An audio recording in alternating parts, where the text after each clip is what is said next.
آخر میں اس سوال کے جواب میں میٹھے میٹھے مسلمان بھائیوں سے بھی ریکویسٹ کروں گا کہ قرآن کو جب آگ لگائی گئی تو آپ کو تو بڑا اشتعال آیا ہے، لیکن جو کچھ آپ قرآن کے ساتھ کر رہے ہیں،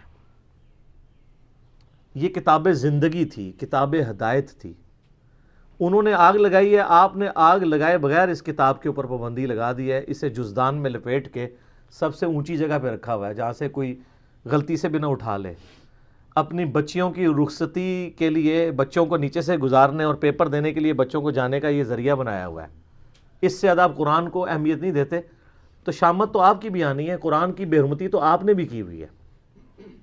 وہ لوگ جو پوری زندگی قرآن کھول کے نہیں پڑھتے ترجمے کے ساتھ کہ اللہ نے ہم سے کیا ڈیمانڈ کی ہے، وہ لوگ مر جاتے ہیں تو ان کی میت پہ بیٹھ کے لوگ قرآن پڑھ رہے ہوتے ہیں ان کو ثواب پہنچانے کے لیے، تو کیا ثواب پہنچنا ہے ان کو خود ہی سمجھ لیں، جس نے خود اپنی زندگی میں اللہ کو سیریس نہیں لیا۔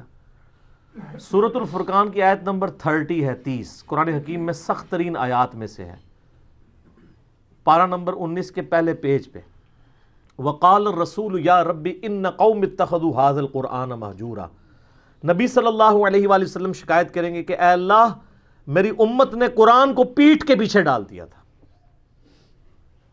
ہمیں تو بتایا گیا نبی علیہ السلام شفاعت کریں گے، انشاءاللہ ضرور کریں گے، لیکن شکایت بھی تو لگائیں گے، اور جب شکایت لگے گی پھر شفاعت کی انٹینسٹی کیا رہ جائے گی، اس کو بھی سوچنے کی ضرورت ہے۔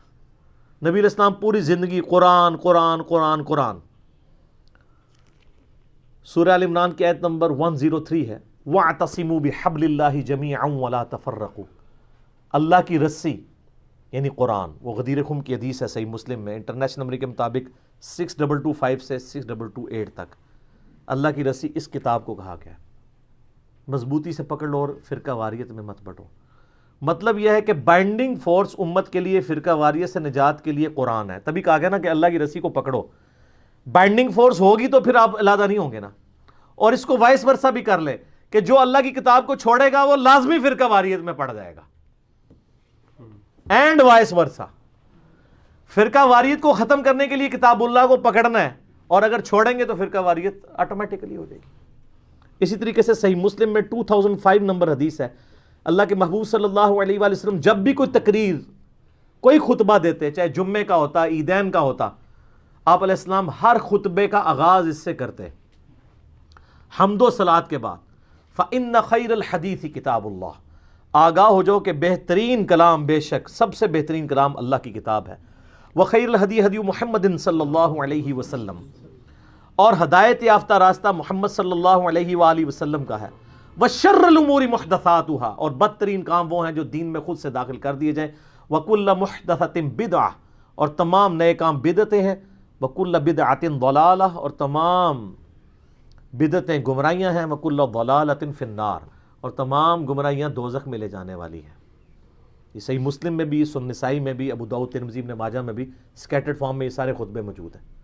تو نبی علیہ السلام پوری زندگی جس کتاب کو ایمفسائز کرتے رہے، اس کتاب کو آگ لگانے پر کافر پر تو غصہ ہے جو آپ نے انٹلیکچوئل آگ اس کتاب کو لگا رکھی ہے، فزیکل آگ نہیں لگائی ہوئی، لیکن اینڈ ریزلٹ یہ ہے کہ انہوں نے بھی کتاب اللہ کی توہین کی، آپ نے توہین اس حوالے سے کر دی کہ قرآن کے اوپر عمل ہی نہیں کیا، قرآن کو جزدان میں لپیٹ کے رکھ دیا، اس کا ترجمہ ہی نہیں پڑھا۔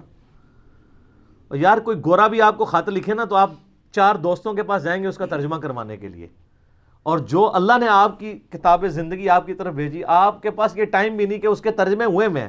اگر آپ بریلوی ہیں حمزہ بریلوی صاحب کا ترجمہ پڑھ لیں، اگر دیوبندی ہیں اشرف تھانوی صاحب کا پڑھ لیں، اگر اہل حدیث ہیں تو جونا گھڑی صاحب کا پڑھ لیں، اگر آپ اہل تشیع ہیں تو سید فرمان علی شاہ صاحب کا پڑھ لیں، اگر آپ بالکل سادہ مسلمان ہیں کسی کا نہیں پڑھنا چاہتے نیوٹرل بندوں کا تو آپ مولانا مودودی کا پڑھ لیں،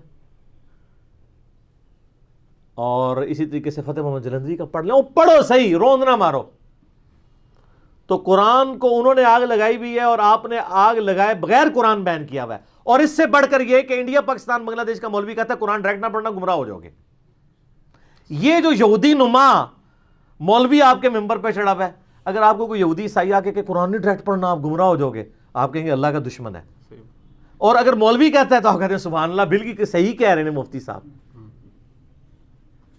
تو اس کی پھکی میرے پاس ہے، ان سے کہ ہم ڈائریکٹ قرآن پڑھتے بھی نہیں ہیں, ہم تو احمد بریلوی صاحب سے پڑھ رہے ہیں کیونکہ ترجمہ انہوں نے کیا ہوا ہے. آپ بتائیں آپ کو قرآن زیادہ آتا ہے یا احمد بریلوی صاحب کو؟ تو کون سا بریلویوں کا مفتی ہے جو کہے گا مجھے زیادہ آتا ہے؟ تو ان کو تو انہوں نے اردو میں کیا, اور اردو میری مدر ٹنگ ہے.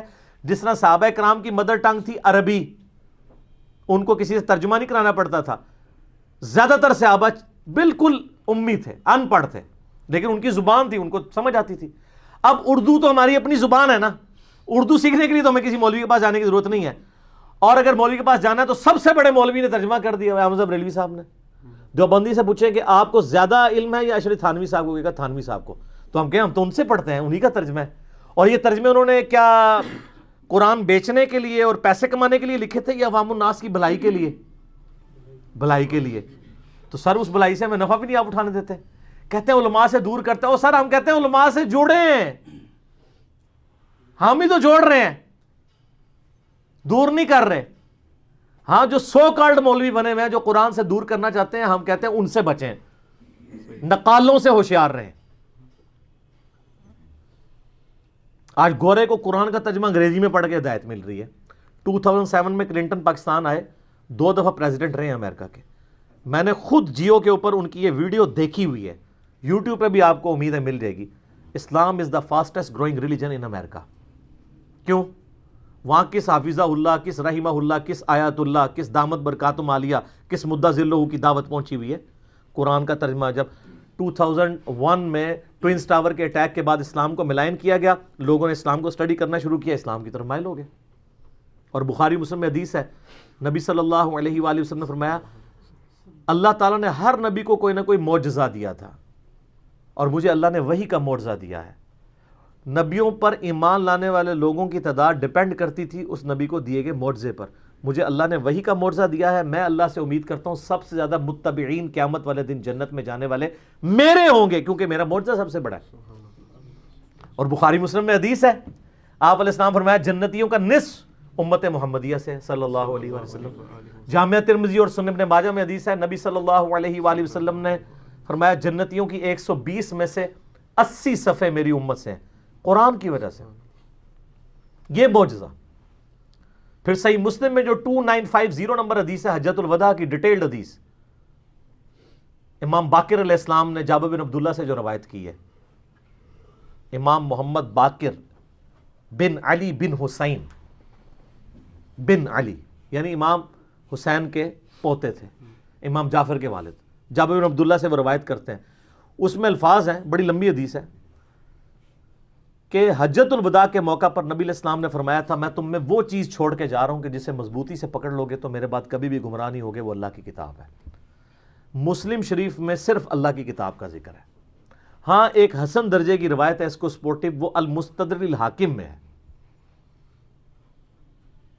انٹرنیشنل نمبر کے مطابق 318 کتاب العلم چیپٹر میں, کہ میں اپنے بعد تم میں 2 چیزیں چھوڑ کے جا رہا ہوں, ایک اللہ کی کتاب اور دوسری اس کے رسول کی سنت صلی اللہ علیہ وسلم. ان کو پکڑ لینا, کبھی بھی گمراہ نہیں ہوگے.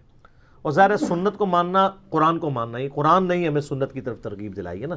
من یطع الرسول فقد اطاع اللہ, جس نے رسول اللہ کا حکم مانا گویا اس نے اللہ کا حکم مانا.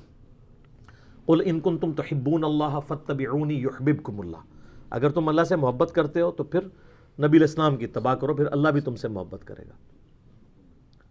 تو حجۃ الوداع پہ بھی قرآن. پھر حجۃ الوداع کے بعد جو خطبہ غدیر خم کا, مدینہ شریف واپس آتے ہوئے خم نامی گاؤں میں آپ علیہ السلام نے خطبہ دیا. صحیح مسلم میں اوپر تلے 4 حدیث ہیں, 6225 سے 6228 تک.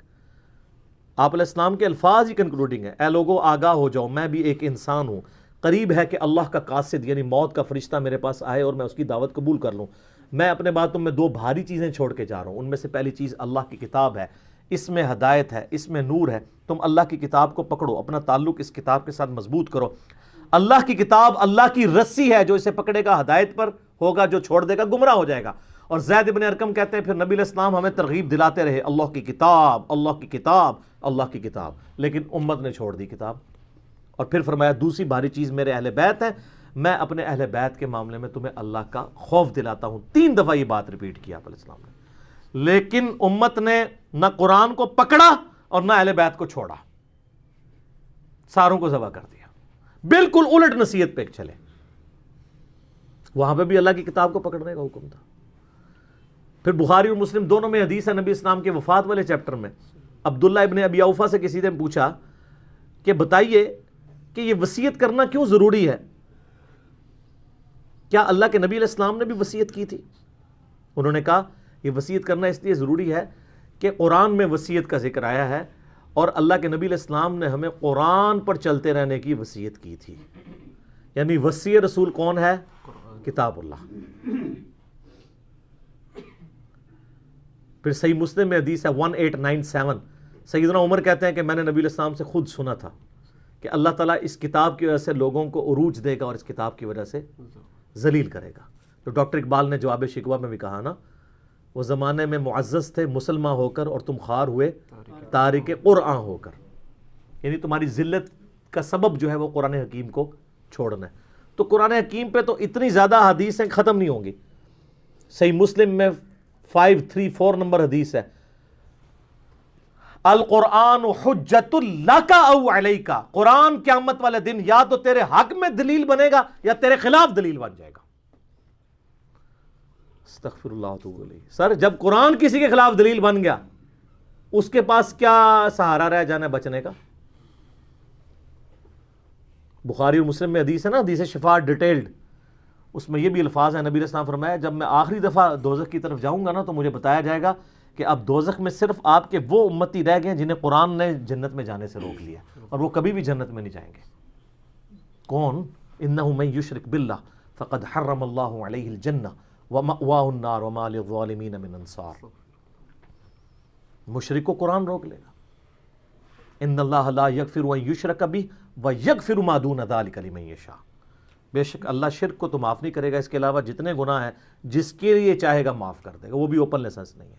حتیٰ کہ بخاری اور مسلم دونوں میں حدیث ہے، نبی علیہ السلام نے فرمایا اللہ تعالیٰ نے ہر نبی کو کوئی نہ کوئی دعا دی تھی جو اس نے دنیا میں ہی مانگ لی. حضرت نوح علیہ السلام نے مانگ کے اپنی قوم کے خلاف عذاب مانگ لیا. میں نے اپنی دعا اپنی امت کے لیے سنبھال کر رکھی ہے، میری دعا سے میرے ہر امتی کو نفع پہنچے گا سوائے اس شخص کے جس نے دنیا میں اللہ کے ساتھ کسی قسم کا شرک کیا ہوا. شرک is the most sensitive issue in the sight of اللہ. البتہ دنیا میں توبہ کر لی پھر آخرت میں معافی ہے، بلکہ سورہ الفرقان کی آیت نمبر 70 ہے کہ جو دنیا میں شرک سے بھی توبہ کر لے گا ہم اس کے گناہوں کو بھی نیکیوں سے بدل دیں گے، لیکن دنیا میں، آخرت میں معافی نہیں ہوگی. تو قرآن یا تمہارے حق میں حجت ہے یا تمہارے خلاف. صحیح مسلم 534 انٹرنیشنل نمبرنگ کے مطابق. تو اب آپ کو وہ آیت سمجھ آئے گی جو میں نے ان احادیث سے پہلے بیان کی. وقال الرسول یا رب ان قوم اتخذوا هذا القرآن مہجورا. رسول اللہ شکایت کریں گے صلی اللہ علیہ وآلہ وسلم کہ اے اللہ میری قوم نے قرآن کو پیٹھ کے پیچھے ڈال دیا تھا، والعیاذ باللہ تعالی. تو اس موقع پہ میں یہ ناروے والے واقعے کے بعد میں یہ کہتا ہوں کہ آپ لوگوں نے جو گمراہی کی آگ میں جھونکا ہوا ہے نا یہاں پہ امت کو قرآن سے دور کر کے، تو کام آپ بھی وہی کر رہے ہیں. انہوں نے فزیکل آگ لگائی ہوئی ہے، آپ نے انٹلیکچوئل آگ لگائی ہوئی ہے. اینڈ رزلٹ یہ ہے کہ اس آگ سے قرآن تو ختم نہیں ہوگا، لیکن جو آگ آپ نے یہاں قرآن سے دور کر کے لوگوں کو لگائی ہے، آپ کروڑوں لوگوں کو دوزخ کی آگ میں جھونکنے جا رہے ہیں، والعیاذ باللہ تعالی. اللہم اجرنا من النار، اللہم اجرنا من النار، اللہم اجرنا من النار. آمین ثم آمین.